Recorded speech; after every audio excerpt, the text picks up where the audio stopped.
Awesome. Well, thank you, Jordan, for the awesome, very kind introduction, and of course for having me both to the Providence Public Library and to RISD. I'm extremely excited. I'm also very honored to be here speaking to you today at this, particularly at this event, which I think is really a wonderful, wonderful institution. I mean, RISD and the PPL, but especially also the Updike Prize. And it means a lot to me personally to be speaking at an event that honors student type design, which, as Jordan mentioned, I am fortunate enough now to teach myself, which I also find very gratifying because I found that type design can be a bit of a difficult, I found it a difficult discipline to approach. I've liked type for a long time.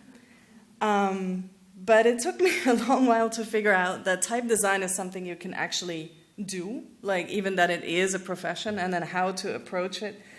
Long before I studied design, I taught myself to make, it was like the early days of the internet, I taught myself the basics of web design, like writing HTML, and I read a couple of books about color and visual hierarchy, and I thought, well, that's all, that's all kind of understandable, at least to kind of lay a foundation. And then one day I found myself a computer that had software on it that enables you to make fonts. And I was like, I think it was Fontographer. And I was just like, this is so cool, like coolest thing I've ever seen. I'm gonna go make a font. It did not go so well. I always enjoy showing this, if nothing else, to say that just because you make something that's crap doesn't mean you don't have the potential to eventually learn making something that isn't crap. But I really remember viscerally this feeling of putting these shapes together and acutely not knowing what I was doing and sensing sort of that behind each one of these decisions that I didn't know how to make, there was probably an entire cloud of knowledge and references that I just did not know where to find. I didn't know anybody who did this. I was not in a context where, I would be able to learn this thing, so I walked away and I dropped it, and I decided it wasn't for me because it was just too complicated. Fortunately, so I'm very happy that I get to stand here now and talk about type because I got a chance to actually learn and study type design. I enrolled in a part-time class first at the University of the Arts in Zurich. And then later I moved to the Netherlands and studied in the Type and Media master's program. So that was like a year full-time of type design. And I have designed a number of typefaces of my own. So, it ended up working out a little bit better every time.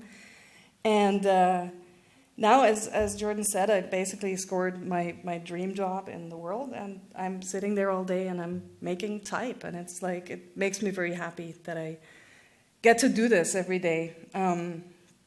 It's not for everybody. It's a very fiddly profession. There's a lot of drawing. There's a lot of back and forthing.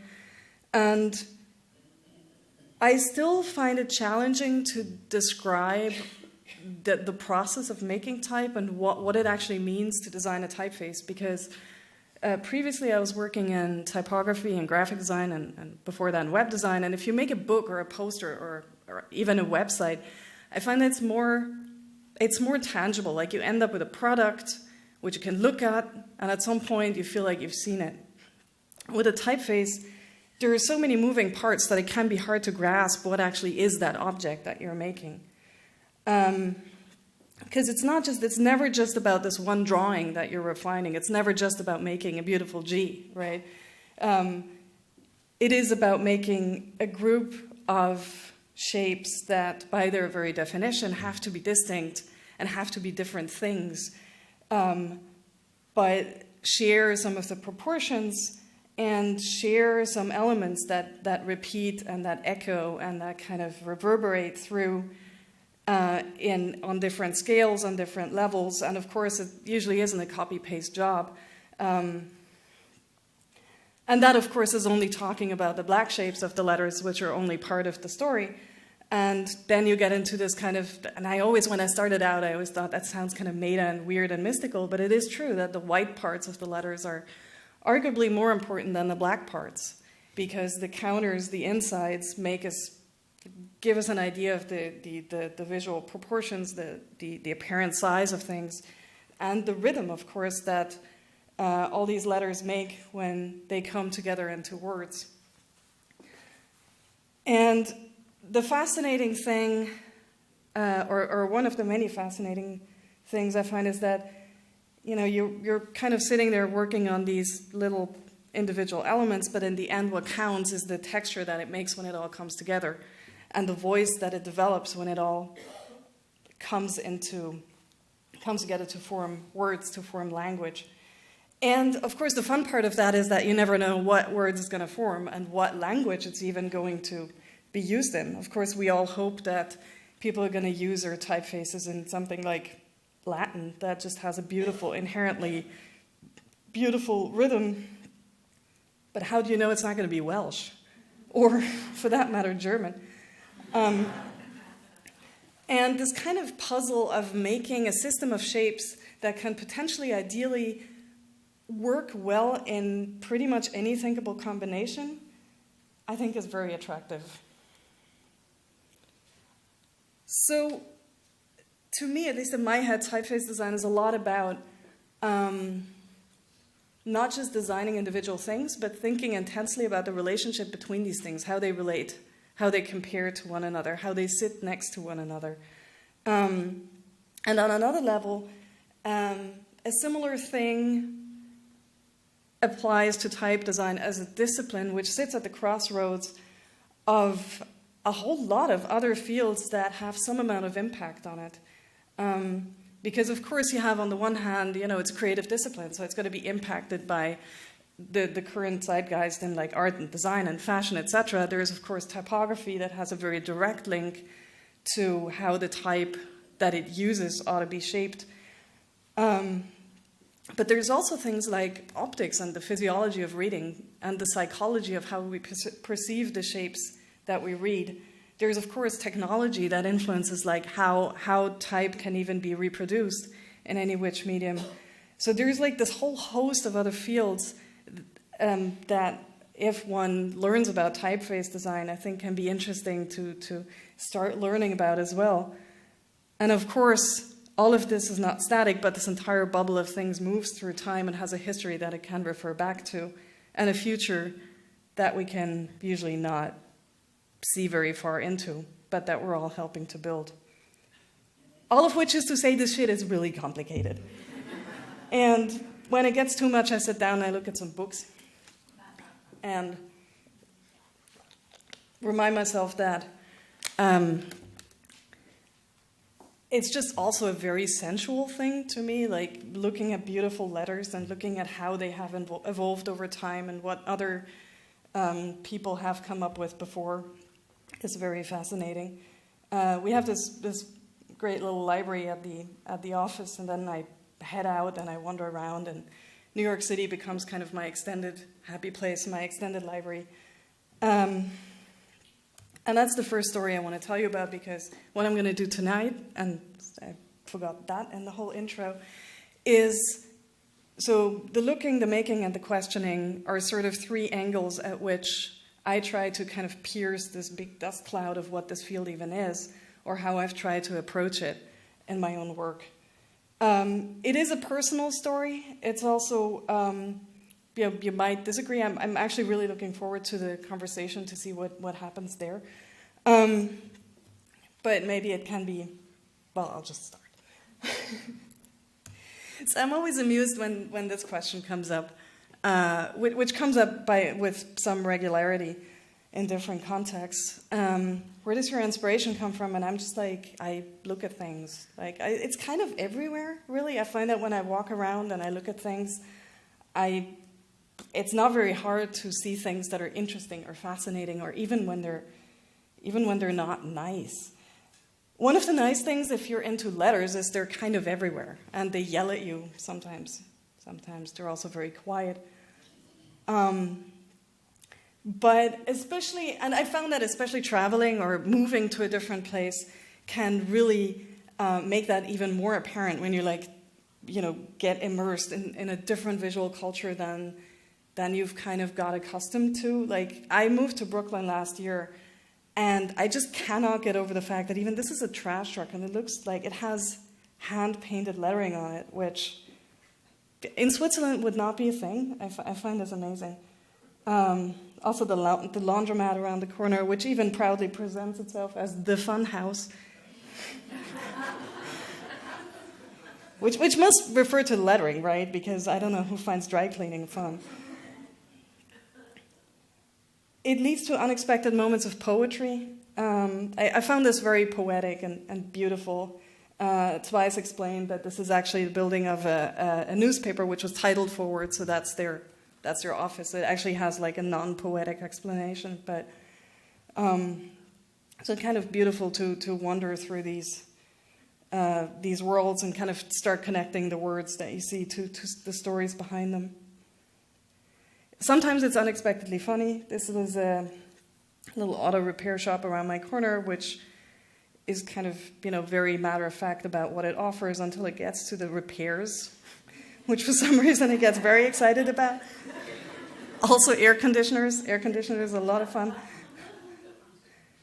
And sometimes they're trying to be funny. I'm easily amused, but I find this funnier. This most undesigned ode to design there is. Sometimes it's absolutely illegible and absolutely awesome. I have had this slide in a talk a few times. Last time I did this, a student pointed out that this is actually not a great example because you can't read it. And I have to say she has a point. This is on the Yale campus, and it's you gotta say, outline, black letter, shadow, kind of cartoony. I think it's awesome.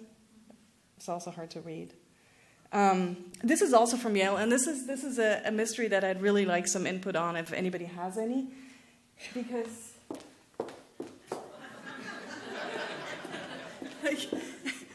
that's not what an N looks like, and I don't know why. It's also note that the H does not have a horn, but the M does. So I don't know. If anybody knows what the story behind that is, I would be grateful.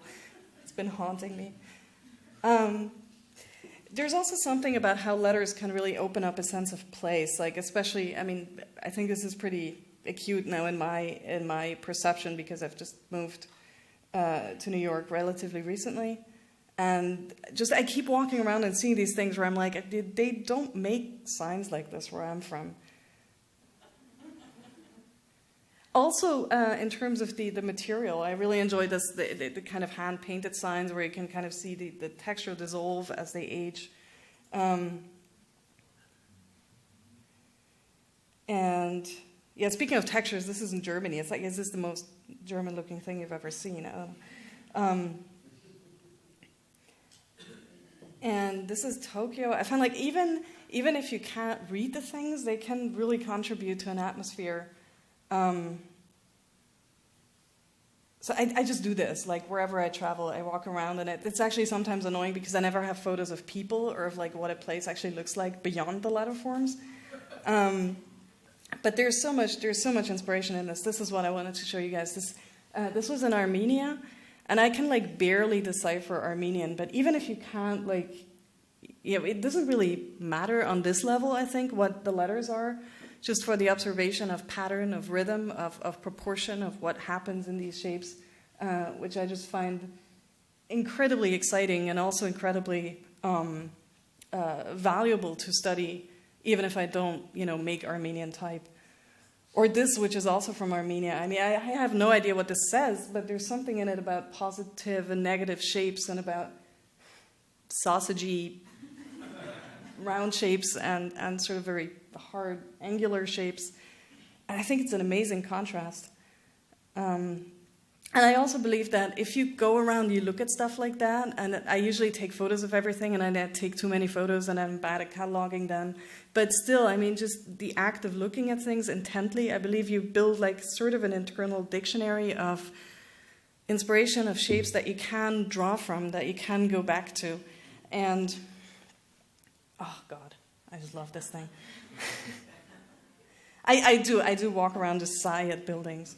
I also laugh at buildings, but shadows and dimensional type. It's interesting, like once letters are out in the world and they're dimensional or they're made from a material, to see what happens to them, either by way of light and how that influences or adds to the shapes, or when they start falling apart, the way they decay, the way they rust. Sometimes it's funny. Apparently, I was talking about this with a friend of mine who said that Y had fallen off actually before. It's like, I don't know why, but it's like, it's really insistent on that. And I find that often, that's like with the sign painting before, often when things start to decay and come apart, there's other interesting stuff that happens, like this, all the thin strokes that aren't here anymore, and now you end up with this weird, almost not legible stencil shape. I often find the things that are a bit rough and a bit vernacular to actually be almost more interesting than the really beautiful things. Especially because there's decisions in there, like a sign like this, I could look at this forever, because there's decisions in there that you can tell somebody really thought about intently, but that are happening in an area that's separate from like professional design, probably, right? And I think that design can learn a lot from the vernacular and from the quote-unquote bad. Maybe not this. Neon is also great. You look like from the front, and there's what I like about neon is that there's often just like a half a step between it looking exactly as intended and dissolving into a squiggly mess that I think looks great. It's like completely illegible. This was the first thing I saw when I came out of the train station here. I don't know. It's just like the way the materiality of things that decay changes the shapes. I think it's cool. I'd like that if they put new ones up. So yeah, I mean, I could go on forever, but I will spare you that. My point here is that really this is just one kind of professional deformation. Is that what you call it? Yeah. So it's like I'm just honed to seeing letters everywhere and kind of zooming in on that, but it can be anything. It can also be, like just contours and shapes and patterns and contrasts and lines and textures and surfaces, or maybe the best use of googly eyes that I've ever seen, which I wouldn't have seen that if I wouldn't walk around staring at everything. So that's kind of the first thing I think is really, really helpful, or has been really, really helpful for me as a designer, and also just fun in a really nerdy way.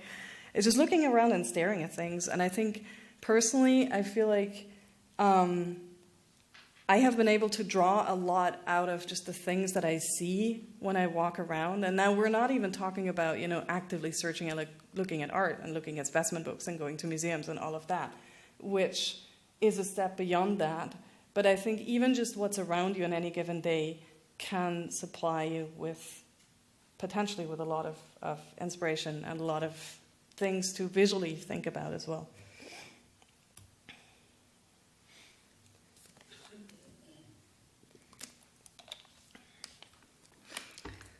The second story is a story about making and really immersing oneself in sort of the craft as practice.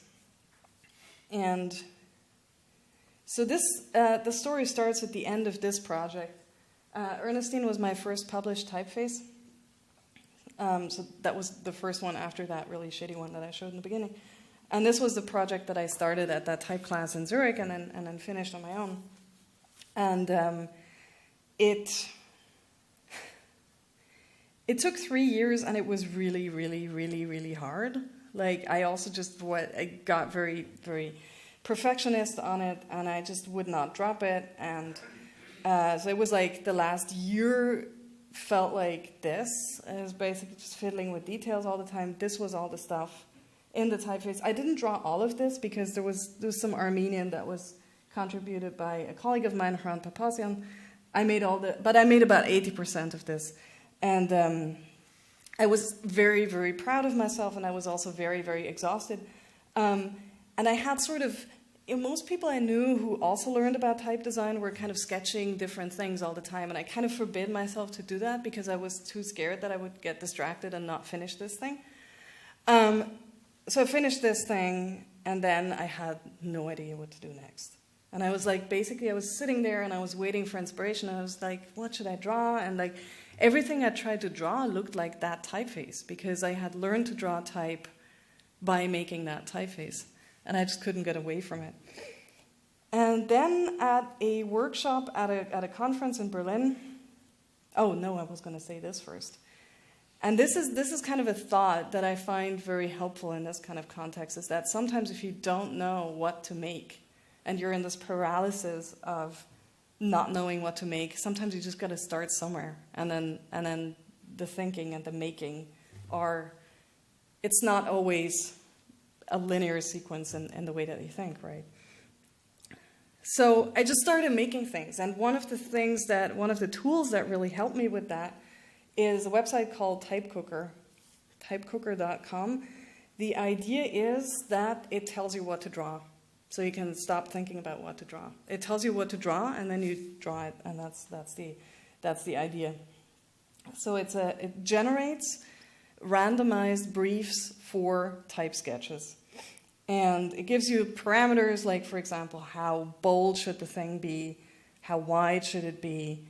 It says things about contrast. It says things about proportion, and of course, it says those things in words. So you have to sit there and think, what does it mean? If letters are bold, what does it mean if it says that the centers are long? You have to be the one who kind of makes these words into actually a visual representation. And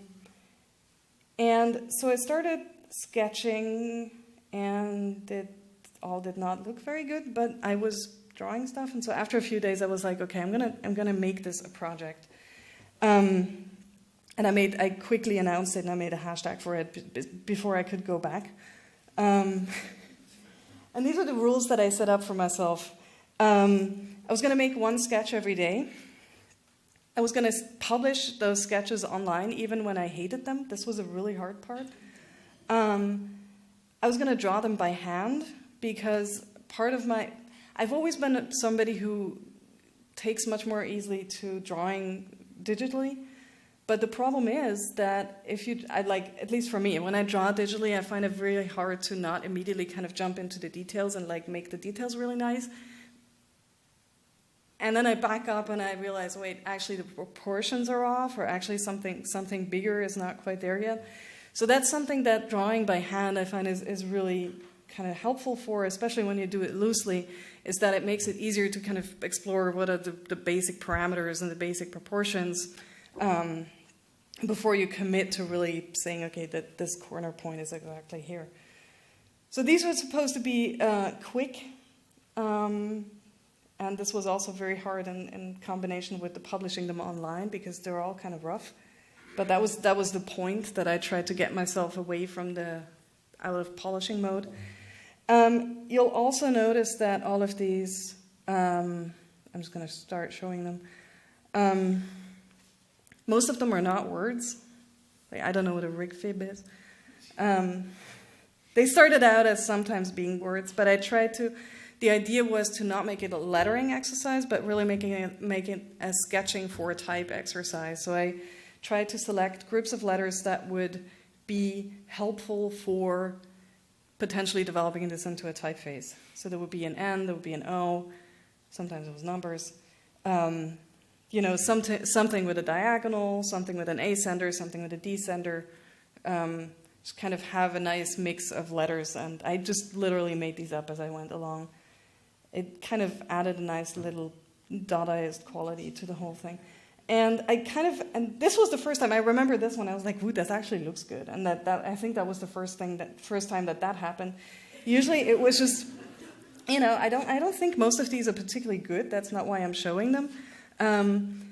But it's kind of interesting to go back and see this as a journey. I also made everybody around me draw, which was also funny.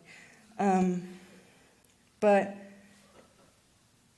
being able to sit down and make one of these within like half an hour was really empowering, especially after 3 years of making the same thing. And most of these didn't go anywhere. This was a rare instance of one where I actually ended up making variants and even made a little digital version, which didn't go very far. But most of these were just trying out stuff. And this was the point where it started being really fun. This was about a month in. And I was like, this is not a thing I would have ever seriously, thought of drawing, because it's just so silly. But if you're just going to spend 20 minutes on it, why not? And the cool thing of this was that I feel like it really expanded my own perception of what all this design space is, because it's really big, and where letters can go, what they can try to be. I think the briefing for this was a monoline black letter as Adrian Frödiger would draw it on a typewriter or something. It's a fun website. You should try it. So I did this for about I think just over 3 months,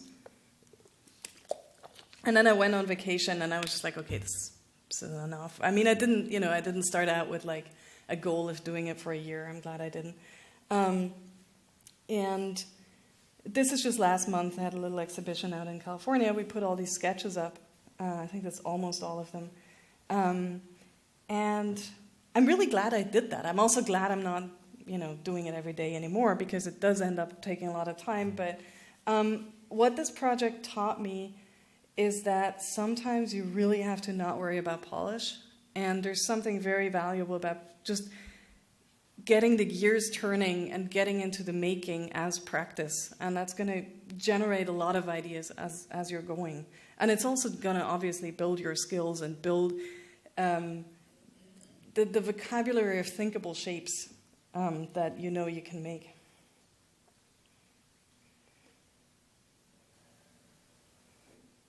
Boom. So that's the second part. The third story I had is a story about questioning, and this is really where, on top of the looking at stuff, on top of the getting into the making as practice, this kind of designer persona comes in more like, what do you actually want to make, and why do you want to make it, and why do you think it merits making? And this is just a story I want to share of my most recent typeface, my own most recent typeface design, which I started when I was at the Type and Media program in The Hague. And the Type and Media program is very kind of, it's a little, say this nicely, we're on video, right? No, it's a great program. I have so much to thank them for, and I'm very, very glad I went, and I really do not want to throw them under the bus. Dutch type design generally is quite deeply rooted in calligraphic practice, in writing practice, and this kind of link from writing with a tool and drawing letters is just very strong in that culture, which is not necessarily how I think, but that's what they do. So in the first semester, we had to do like some calligraphy. I'm a terrible calligrapher. I make that into a font. And I drew this italic, which I thought was kind of cool. And what I liked about it was that, as you can hopefully see, it gets a bit thicker in these turns than it does in the main stems. And that was just because I'm not a great calligrapher, and I was holding my pen too steep. I thought it looked kind of cool, but yeah, Peter Verhoel, who was teaching this, was like, nope, don't. Not going to work. And it's true. I mean, I went back and looked at like a lot of type, and this is amazingly true through historical eras and styles of type. That one thing that remains surprisingly constant is that verticals are generally heavier than horizontals. Sometimes a lot heavier, sometimes just a little. Even when something is not supposed to have visible contrast, we make the verticals a little bit heavier because otherwise they look too light, right? And an amazing thing, like, which I still think is kind of weird, is that if you look at type history, a large part of type history is actually pretty linearly correlates to a strengthening of the verticals, the main strokes, most of which are vertical. and a weakening of the horizontals from these kind of very early printing types that have barely any contrast between the thin and the thick strokes to the kind of late stage modern faces that I find are really getting quite hard to read. And I started wondering why that was, because, I mean, it's not really, I think, something that our eyes are hardwired for, because if you look at other writing systems, like, for example, Hebrew or Arabic, they do just fine with heavy horizontals. So it's not something inherent. It's just something in Latin. The explanation I was most commonly given, again, in this kind of Dutch tool-dominated context, was that the dominance of the vertical in Latin type comes from the tools that our alphabet was written with, and then those forms were emulated by printing type. And both of the kind of major instruments for writing, the broad edge pen and the pointed pen, result in different forms and in different contrast patterns, but what they have in common is that the verticals are thick as opposed to the horizontals. And so that's how we end up with a design space, or an idea of a design space, that we think of as determined by a number of variables or parameters that we can vary. But there's an entire other side of this that we just don't look at because it looks silly. But it's like, does it look silly because nobody does it, or does nobody do it because it looks silly?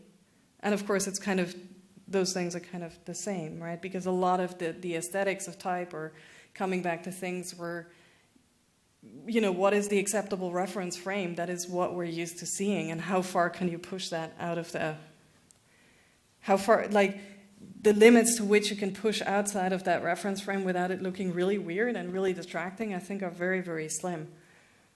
Of course, people have reversed contrast before, and then usually it's done to like sort of comedic effect. There's also sort of this other lineage of what we do not entirely correctly call reverse contrast, or maybe just stressed horizontals, which is the kind of French Clarendon line that comes out of wanted posters and has all of these references or allusions to wanted posters, Western movies, country music, all of that stuff, which has also weirdly kind of been typecast into this one corner. And this kind of fashion of trying to make horizontals heavy has kind of come and gone. There was a flurry of like very pretty cursive things around the turn of the 20th century. Then, of course, it was the 70s. And even today, there's like a bunch of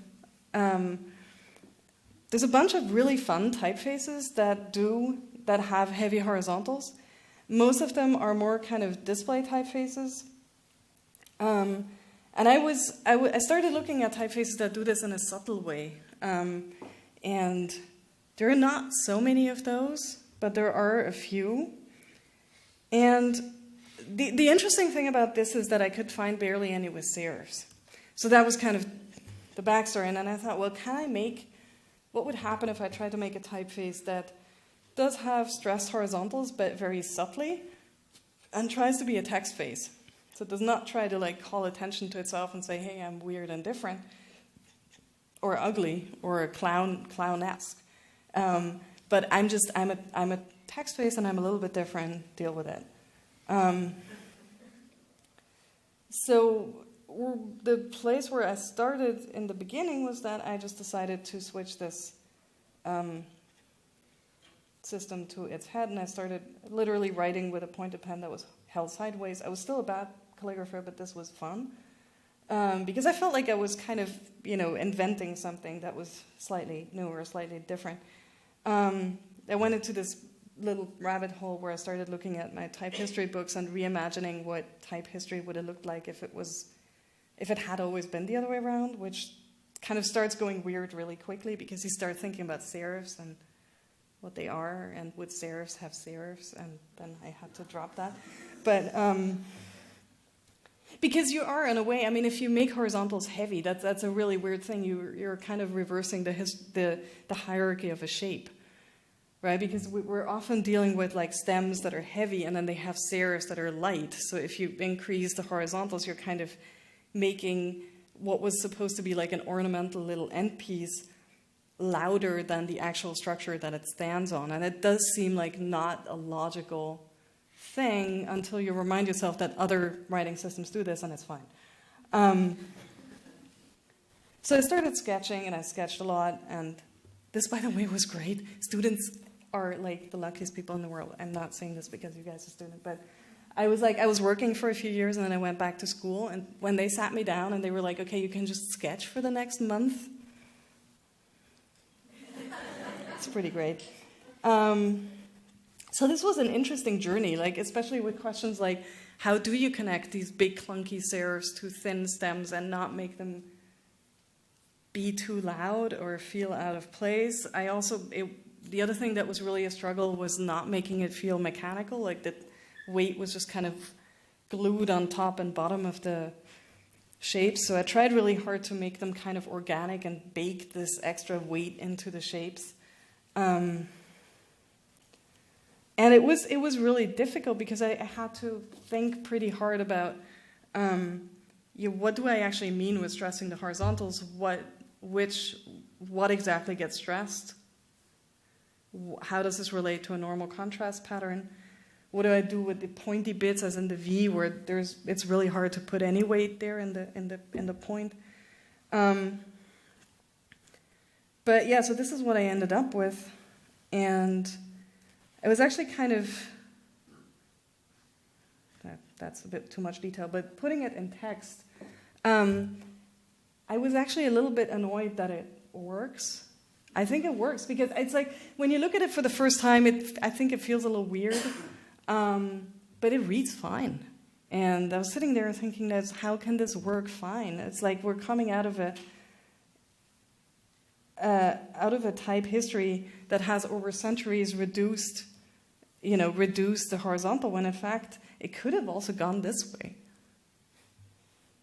And I'm not saying I just reinvented type history, yay me. That's not the point. The point is some of the rules, and I know that type design has a lot of rules, it has a lot of conventions, it has a lot of things where we just do it that way. And I think it can be really valuable to think about and to really try to figure out which ones of those really make sense for some optical reason or for some cultural reason, or for, oftentimes it's just a question of, does it look too weird if we do it differently? But some of these things are really just conventions where people do it this way because people do it this way, but actually it might be fine to do it some other way. And I think that, to me, is a really, really exciting point to be in as a designer, to say, which ones of these things make sense to question, and how far can we go outside of the mainstream to make sure that we're not all just rehashing the same ideas? The caution here, the word of caution, is also that I think breaking rules has kind of a bit of this heroic, fun kind of nimbus, but breaking rules is the easy part in all of this.